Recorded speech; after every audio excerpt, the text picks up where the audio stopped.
Nagpanchami special menu मी इथे आज बनवलेला आहे। तर आज आमच्याकडे पुऱ्या आणि वाटाणे किंवा चण्याची भाजी बनवल्या जाते।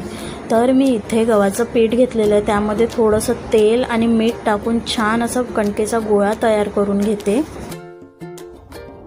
पीठ हे सैलसर नाही करायचं, छान घट्ट भिजवायचं, त्यामुळे पुरी तेल पित नाही।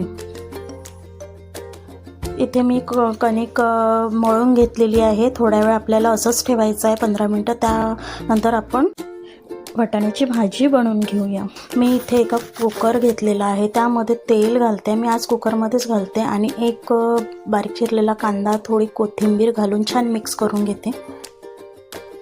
2 मिनटं परतून घेतल्यानंतर आपल्याला यामध्ये एक बारीक चिरलेला टोमॅटो घालायचा आहे आणि तेही छान परतून घ्यायचं। मग यामध्ये आलं, लसूण, कोथिंबीरची पेस्ट माझ्याकडे रेडीच होती, ते मी यामध्ये 1 चमचा घालते आणि छान परतून घ्यायचं। मी इथे कढीपत्ता घालायला विसरली म्हणून मी आता घालते। तुम्ही कांद्याबरोबर कढीपत्ता घालायचा। त्यानंतर यामध्ये काही मसाले घालूया। मीठ, हळद, लाल तिखट, धने पावडर, काळा मसाला मी ते घालते आणि छान 2 मिनटं परतून घ्यायचं। त्यानंतर हे वाटाणे आपल्याला त्यामध्ये घालायचं आहे आणि तेही छान परतून घ्यायचं।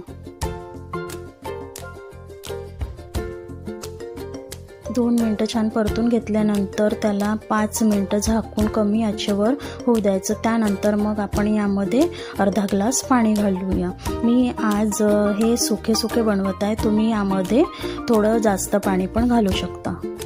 छान मिक्स करून घेतल्यानंतर मी इथे कुकरचं झाकण लावून घेते आणि 2 शिट्या काढून घेते आहे। आता आपण बघून घेऊया। इथे 2 शिट्या झालेल्या आहेत, तुम्ही बघू शकता भाजी किती छान झालेली।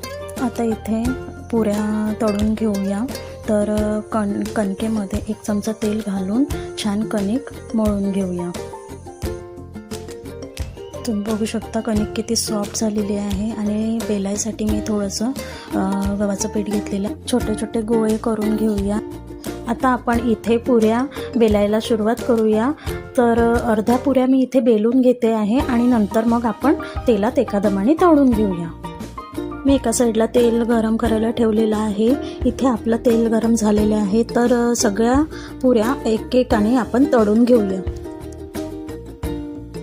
कशी वाटली तुम्हाला आजची पुरी आणि वाटाण्याची रेसिपी?